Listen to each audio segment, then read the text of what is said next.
Hey guys, welcome to uke guide. I hope you all are well. Now आज के lesson में मैं आपको बताऊंगा कि आप कैसे प्ले कर सकते हैं the very popular and funky song दिल क्या करे फ्रॉम द मूवी सलाम इश्क। तो गाइज मैंने रिसेंटली इस सॉन्ग पर एक शॉर्ट रील बनाई थी और आप में से बहुत सारे लोगों को वो बहुत पसंद आई and you all were requesting कि आप इसका डिटेल लेसन ज़रूर लेकर आएँ। So that's why I am here today and if you guys are excited then please do like this lesson और इसे अपने दोस्तों के साथ शेयर करें। Subscribe to my channel if you are new to this channel. Now once you are set, you take out your uke, you tune it in standard tune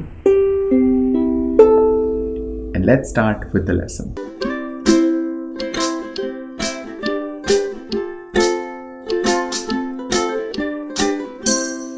तो guys इस song में हम यूज करने वाले हैं 3 आसान से कॉर्ड्स और वो कॉर्ड्स हैं chord G, chord C and chord D।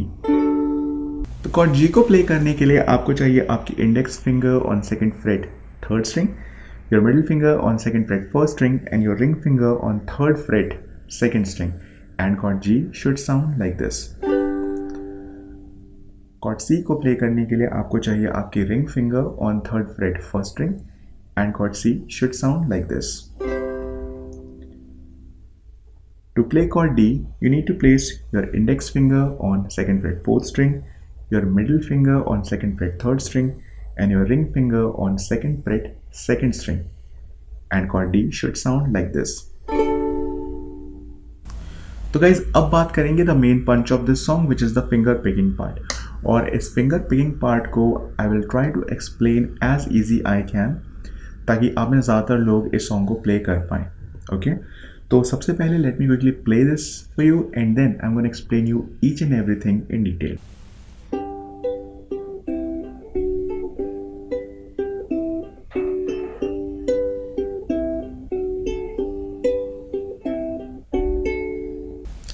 Okay that's it. आपको बस इतना सीखना है और अगर आपने ये सीख लिया तो आप ये पूरा सॉन्ग बड़े आराम से बड़े आसानी से प्ले कर पाओगे।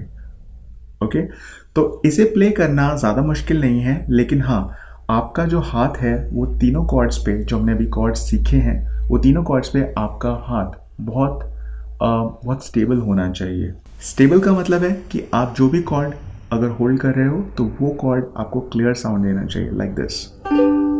ओके ऐसा नहीं होना चाहिए कि आपने कोई स्ट्रिंग होल्ड की और कोई आपको ऑफ साउंड मिल रही है उस कॉर्ड से। तो सबसे पहले आपका जो टारगेट होना चाहिए वो होना चाहिए how to get the clear sound out of your chords.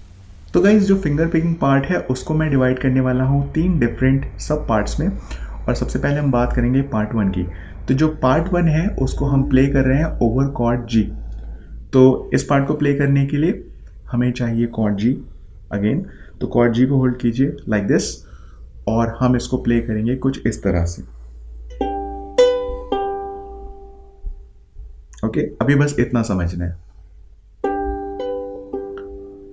ये बहुत आसान है। इसके लिए आपको जो हमारी स्ट्रिंग 2 एंड 3 है while you are holding chord G, आपको इसको प्ले करना है एक साथ लाइक दिस। उसके बाद आपको जाना है स्ट्रिंग 1 पे, then you play it like this and then you play string 2.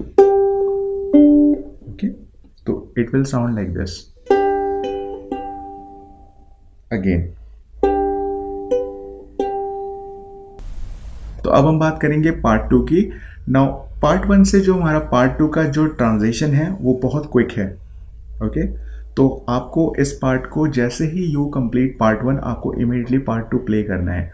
और पार्ट 2 ही शायद ऐसा पार्ट है पूरे सॉन्ग का जो थोड़ा डिफ़िकल्ट आपको लगेगा। तो इसका कोई शॉर्टकट नहीं है, आपको प्रैक्टिस करना पड़ेगा।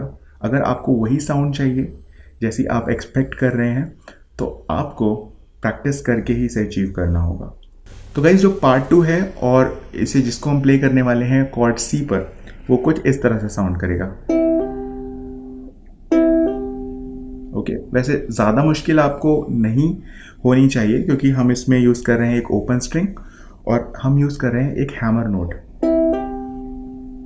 तो एक साथ प्ले करनी है स्ट्रिंग 2 एंड 3 और फिर at the same time you have to bring your ring finger and play a hammer note on third fret string 2।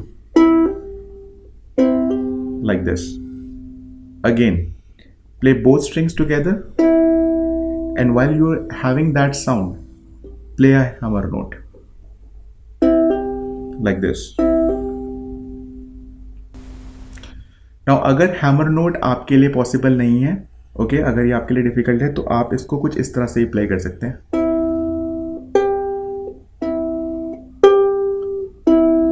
तो दोनों स्ट्रिंग्स एक साथ, and then third fret string 2.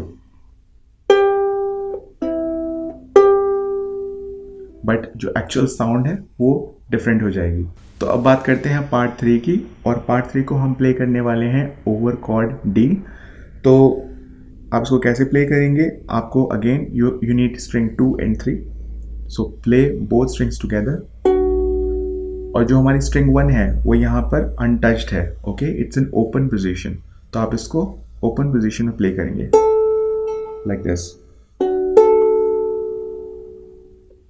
तो दोनों स्ट्रिंग्स एक साथ, आपने यहाँ पर दोनों स्ट्रिंग्स को होल्ड किया हुआ है, स्ट्रिंग 2 and 3. तो ये एक एक्चुअली आप जो पोजीशन है आपकी अभी, वो है कॉर्ड डी की पोजीशन, और यहाँ से आप प्ले करेंगे स्ट्रिंग 1 को ओपन पोजीशन में.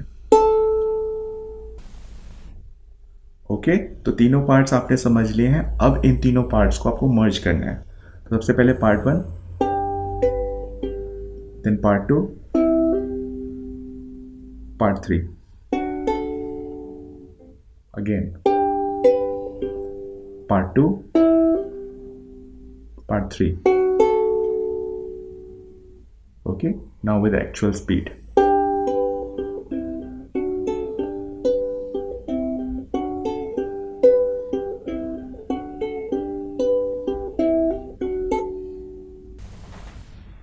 तो गाइस पूरे सॉन्ग में हम इसी मेलोडी को यूज करने वाले हैं, और सिर्फ एक पार्ट में आपको यूज करने हैं single down strokes. So on chord C you will play like this, and then chord D you will play like this. तो I hope आपने सारे इंस्ट्रक्शंस को अच्छे से समझ लिया होगा. And now it's time for the song play part. So let's play the song and see everything in real action.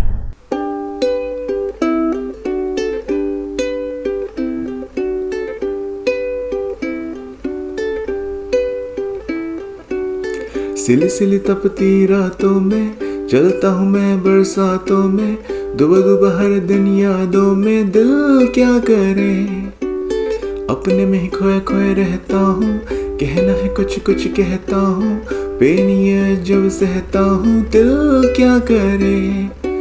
ओ आँखों आँखों में, ओ बातों बातों में, ओ ले गया कोई, ओ दे गया कोई, सलामे इश्क इश्क इश्क, सलामे इश्क.